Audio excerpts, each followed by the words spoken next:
حضور صلی اللہ علیہ وسلم کی حیات طیبہ کے آخری ایام میں یہ واقعہ پیش آیا کہ حضور مسجد نبوی میں تشریف فرمائے، مجمع موجود ہے،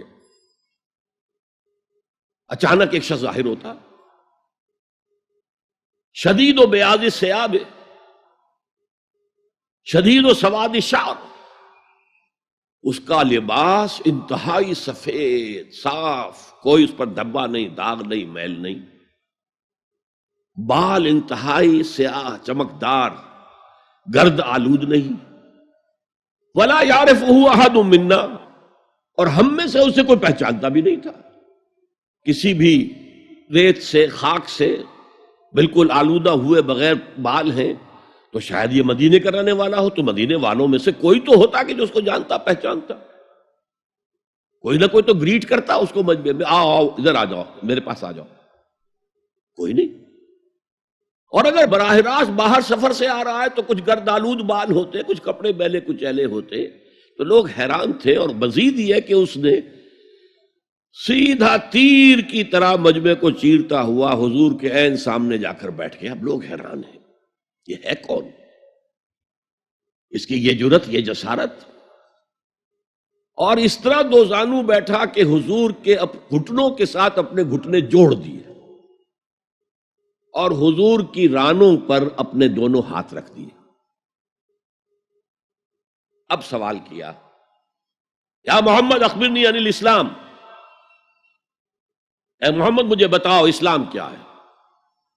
حضور نے فرمایا وہی جو میں ابھی آپ کو حدیث سنا چکا ہوں، الاسلام ان تشہد اللہ الہ الا اللہ وان انا رسول اللہ وان تقیم الصلاۃ وتؤتی الزکاۃ وتصوم رمضان وتحج البیت ان استطعت الیہ سبیلا۔ پھر کہا اخبرنی عن الایمان۔ لیکن یہ کہ ان روایتوں میں بھی اس کو روایت کرنے والے بہت سے صحابہ ہیں، عبداللہ ابن عمر بھی ہے، حضرت عمر خود بھی ہیں رضی اللہ تعالی عنہما، ابو ہریرہ بھی ہے، عبداللہ ابن مسعود بھی ہیں۔ چونکہ ایک مجمع میں واقعہ ہو رہا تھا نا، تو مجمع کے اندر تو بہت سے لوگ سن رہے ہیں، اگرچہ جیسے آج بھی ہوگا کہ میں جو بات کہہ رہا ہوں آپ میں سے بہت سے حضرات میری ساری بات سن کر اگر کہیں جا کر رپورٹ کریں گے تو ان کی باتوں میں اختلاف ہو جائے گا۔ لہذا اس حدیث کی روایت میں اختلاف ہے۔ بعض روایتوں میں یہ ہے کہ پہلے پوچھا اخبرنی عن الایمان، پھر پوچھا اخبرنی عن الاسلام، اور یہ جو حضرت عمر کی روایت ہے اس میں ہے سب سے پہلے آپ نے پوچھا اخبرنی عن الاسلام، پھر دوسرا سوال آیا اخبرنی عن الایمان۔ اچھا، اس کے بعد ایک دو سوال اور بھی کیے، اب میں تفصیل میں نہیں جا سکتا۔ پھر وہ شخص چلا گیا، حضور نے کہا ذرا اس کو بلانا واپس، تو دیکھا تو کہیں بھی نہیں، زمین کھا گئی، آسمان اچک کر لے گیا، اللہ جانے۔ تب حضور نے فرمایا اوہ یہ جبرائیل تھے جو تمہیں تمہارا دین سکھانے آئے تھے، یعلمکم دینکم اذ لم تسألوہ، جبکہ تم نے اس کے بارے میں سوال نہیں کیا۔ اور یہ پہلی بار ہے کہ میں جبرائیل کو پہچان نہیں سکا، انسانی شکل میں وہ آئے اور میں پہچان نہیں پایا، ورنہ اکثر حضرت دہیہ کلبی کی شکل میں آتے تھے انسانی صورت میں، جب بھی حضرت جبرائیل آتے تھے۔ حضرت دہیہ کلبی جو ہے وہ بہت ہی حسین جوان رانا، ان کی شکل میں آتے تھے۔ بہرحال یہ اتنا اہم مسئلہ ہے کہ اس کو کلیئر کرنے کے لیے کہ دودھ کا دودھ پانی کا پانی علیحدہ ہو جائے۔ ایمان کیا ہے، اسلام کیا ہے؟ دنیا کا نظام اسلام پر ہے، ایمان پر نہیں ہے۔ آخرت کا معاملہ ایمان پر ہے، اسلام پر نہیں ہے۔ کوئی شخص مسلمانوں کا بہت بڑا قائد ہو، بہت بڑا لیڈر ہو، وہ مسلمانوں کے اندر شیخ الاسلام بنا ہوا ہو، لیکن ہو سکتا ہے آخرت میں زیرو ہو۔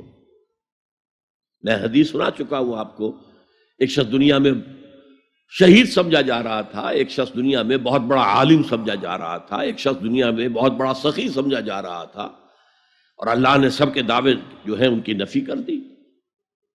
تم نے جنگ کی تھی اس لیے لیقال جریء کہا جائے، بہت ہی جری آدمی ہے صاحب، بہت بہادر آدمی، کیا کہنے اس کے۔ لیقال سخی، بھائی بڑا سخی آدمی ہے، سخاوت کے دریا بہا دیے اس نے، بھائی بہت بڑا عالم ہے، اس سے علم کا کتنا جو ہے لوگوں کو فیض پہنچا ہے۔ وقد قیل، یہ تمہارا مقصود تھا، وہ مقصود دنیا میں حاصل ہو چکا، تمہاری شہرت کے ڈنکے بج چکے، اب یہاں تمہارے لیے کچھ نہیں۔ اور پھر اللہ حکم دے گا اور فرشتے منہ کے بل گھسیٹتے ہوئے اسے جہنم میں جھونک دیں گے، تو وہ اسلام وہاں کام نہیں آئے گا۔ بلکہ اسلام کیا، اسلام پر اتنی اضافی خوبیاں بھی کام نہیں آئیں گی اگر دل میں ایمان نہیں اور اس کے نتیجے میں نیت درست نہیں۔ خليل بالقرآن هو إمامنا على هداية الله آمتنا، كلام ربنا هدايتنا، عطاء جبريل على رسولنا